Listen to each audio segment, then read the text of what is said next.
What's up, world? Welcome to The Movement, where we discuss all things dance, life, and this profound, powerful dance through life. Whether you're a dancer, a little klutzy, or just a lot of curious, this show is all levels friendly, baby.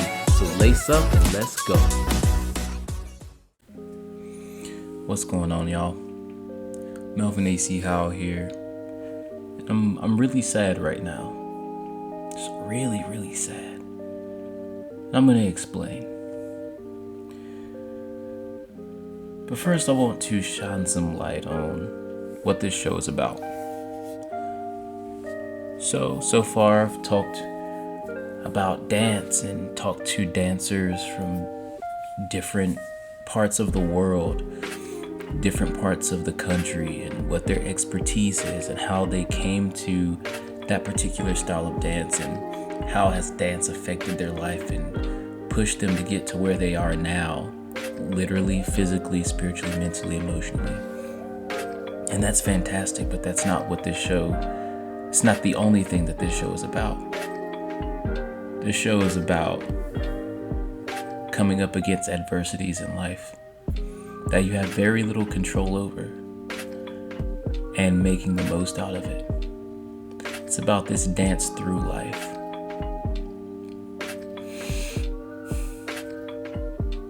But see, the thing about dance isn't just for you. Dance isn't just for me. I don't dance just for me. I do dance for me, but not just for me. Dance is so powerful. Dance has been around for ages, decades, centuries, well before any of us listening to this right now were ever thought of or ever conceived. It's a conversation.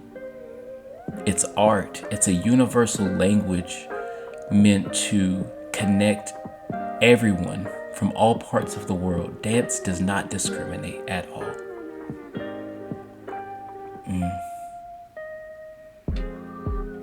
Sometimes it feels like life does discriminate, though. Some of us end up in situations that we should not have ended up in. Situations we had very little, if any, control at all over. But see, the thing about dance is meant to uplift others. Anytime I perform, I don't just perform for myself. I go up on stage, stadiums, convention centers. I teach, I choreograph, I perform to tell my story in hopes of touching at least one heart out there in the audience or out there in the class, one of my students. I want to show them that it's okay to pursue your dreams, to pursue your goals, your passions. We're given a passion for a reason. And most times, those things that we're compassionate for, those things that we're so passionate about that we just can't shake, is aligned with our particular purpose. And I want to show people that they too, no matter what circumstances they come up against, can follow their passions and make it into a better, healthier life, better, healthier state of mind. Now, I'm saying all of this because I have a really, really big soft spot for homeless people. And this is because, I'm 27 years old, but I've been homeless 4 times. 27. And I just came out of homelessness for my 4th time at the end of 2020. Finally was able to get out of homelessness right after my 26th birthday. And I feel this very, very strong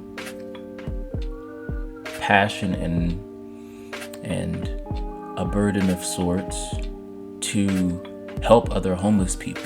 I was able to get out of homelessness by the grace of God and just by staying positive and working on my craft of dance to uplift others. And then time came around where those people that I helped came back and opportunities just flooded in.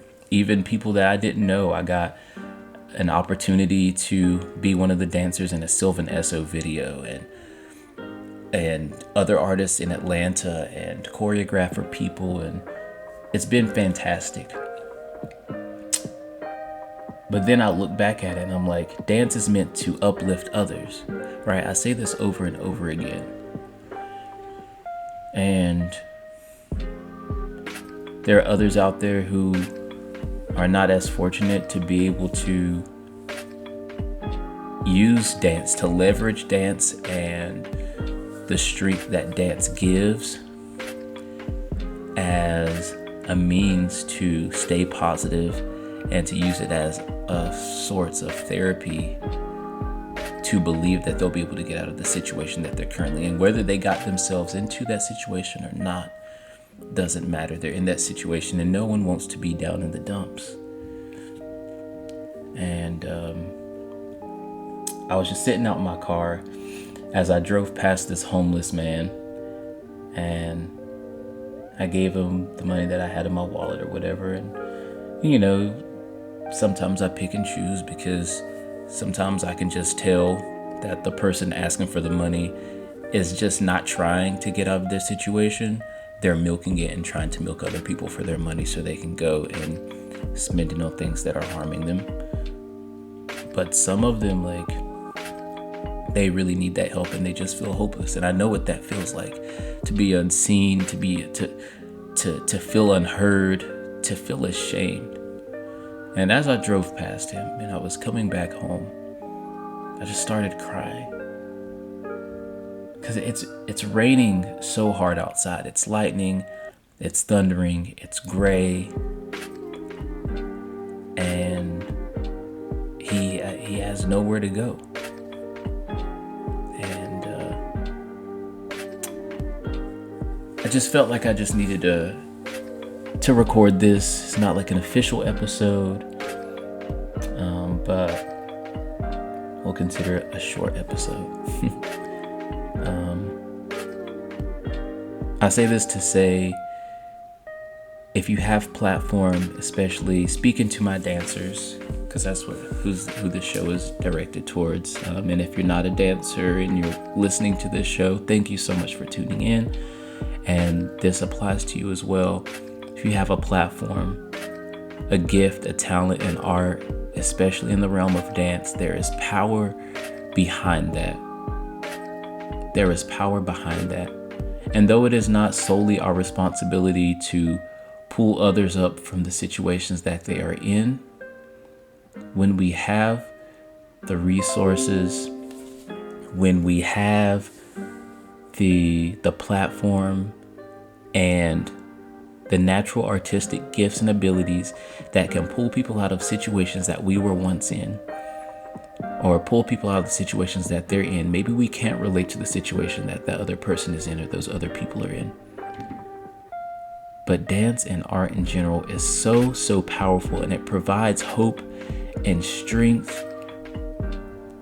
And it's enough to give someone even a mustard seed size faith. And that mustard seed faith is enough to move mountains. We can literally change the whole path of this world through art, and especially speaking towards dance. I worked with people who have chronic depression, who have suicidal thoughts, who feel like they're not enough, who lack confidence and are full of insecurities.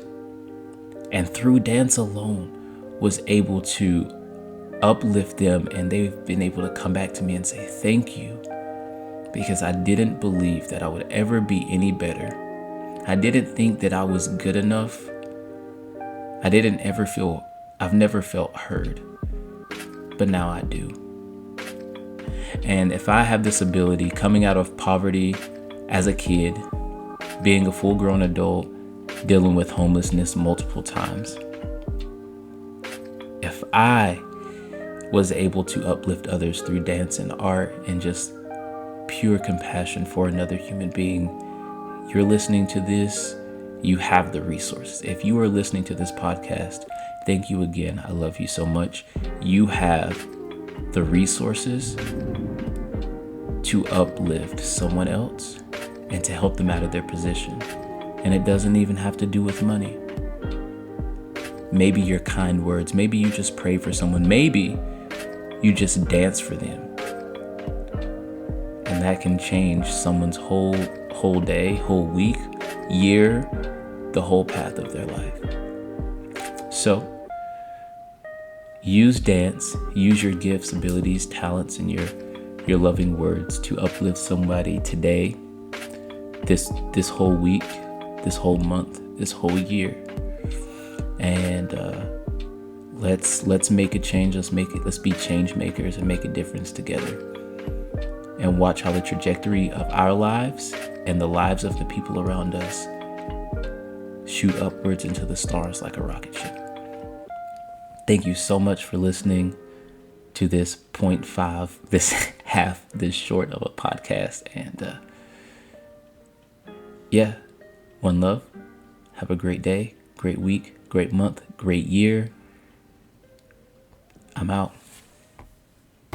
Thank you so much for tuning in to The Movement with Melvin A.C. Howell. Why? Because it's not about the movement, it's about with the movement. Catch us every Wednesday right here, same time, maybe not the same place, because I like to keep it pushing. Catch you next time.